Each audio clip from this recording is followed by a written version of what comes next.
बाकी हमें तारा से सच्चाई कहते कि तारा मुआवे के बाद तो जान से मुआवा पैसे ताक तक के जन मुआवा गोली भी गवा दो चंदन भैया घर रसगुल्ला बनल बा हमें जहर फेटवा दो मर जाई बाकी तरी ताकत तो बुचलो चाचा कहीं दूसरे जगह सोचता लड़का कहता अभी गोली लगला के बाद ही नया गीत हमारा आएगा कि मरही के बातें हम तनी भैया माटी के गीत गावेला पसंद करीला जना बस कुछ जान होके आ घर के बेटी बहन भी सुन लो शांति से ई ना के गावत तनी तो कान बंद हो जाए या बड़ी खराब शब्द बा लड़का लड़की भी कहता कि मरही के बातें अरे मारी जब मारे के बता जान से मारा कि मरही के बातें अरे मारी जान से ये मैडम कहे के मुआवेलू नजरिया के पास से कहे के मुआवेलू नजरिया मरही के बातें मरही के बातें जान से कहे के मुआवेलू नजरिया के पास से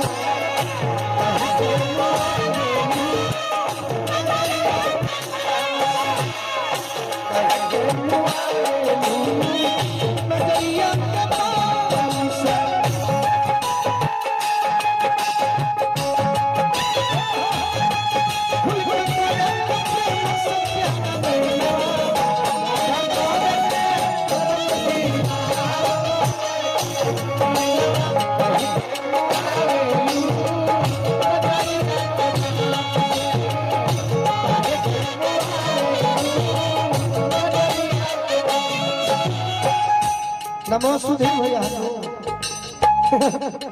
सब नाम भुला गई चेहरा खाली याद रखल गई करत हमरा चंद्रा तिवारी निरूप भूलबा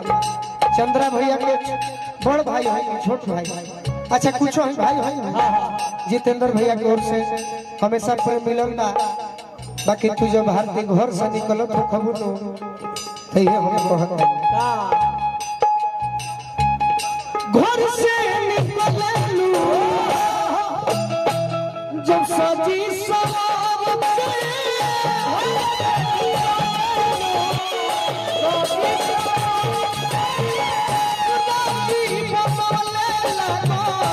पूरा सफर के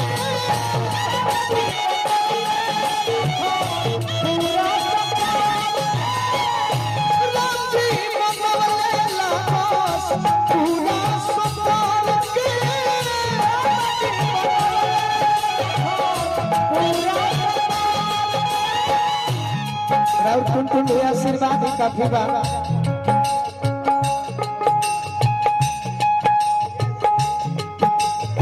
भारत दर्शन बस के मालिक अजय सिंह जी की ओर से बहुत बहुत पुरस्कार आशीर्वाद मिलल पहले भेंट हो जाए तो भाई के बियाह रहे एगो बस करे के रहे का करी न्यूरो प्रॉब्लम से बड़ा दिक्कत हो राम जी पूरा सफर के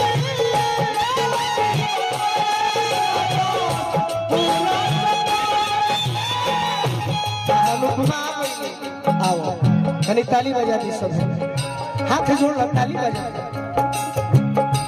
ए पूजा है ले आओ तू ही नु हो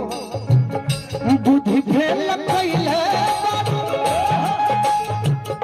बुद्धि फेल कइले और बुढ़ावा जवान के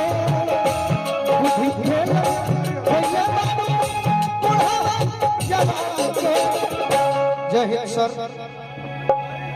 हमने खाना पर भारी भारी रौर देन बा कि कार्यक्रम इतना शांति से होता जाए आज के कार्यक्रम रौरा बल को हो गई भगवान करस के रौरा केस भी हो जाए तनी ताली बजा दी थाना पर भारी महोदय संपत्ति। देखो खास करके सर दुआरी के हमारा भाई गार्जियन के कुछ मत करो, तनी मनी गलती हो तो बस बस कुछ मत करो। एक दूसरे के धरा जा तुम जाओ जाओ दुआरी को हो न जाओ तो बुद्धि फेल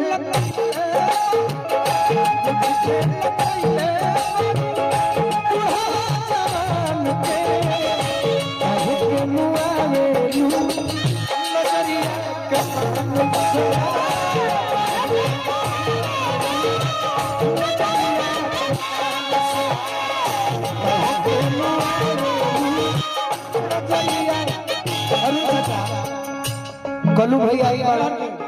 अनुपमा आई बड़ी, गोलू राजा आई बड़े, बाकी एक आदमी के और चाहत रहे बोला ना ना ना ना हम के कर बात करो कर जब रौरा के देखले तो हमरा पांडे जी के बड़ी याद आवा। बुद्धि फेल कइले बुद्धि फेल कइले जवान के बुद्धि फेल कइले कहे के मुआवेलू नजरिया काम से कहे के मुआवेलू नजरिया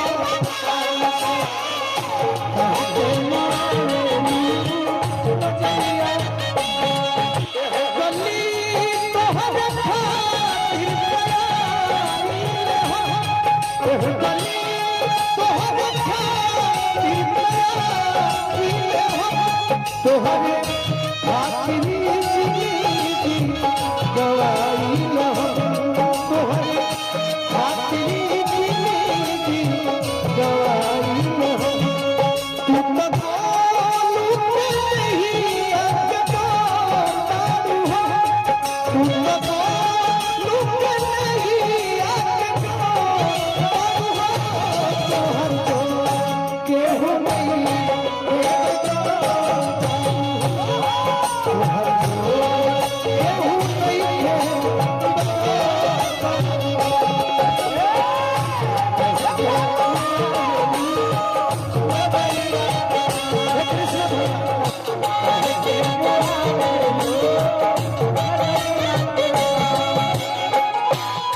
हमरे अरुण चाचा गार्जियन हमरे अरुण भैया के परम मित्र है जेकर सब मुंह से निकलल अमिता तो बड़ी हमरा अच्छा लागला। चंदन भैया की ओर से प्यार दुलार आशीर्वाद और संगे संगे पुरस्कार भी लइका लास्ट में कहता हो एकरो बड़ाई करे तनी कोई सारा मा जाई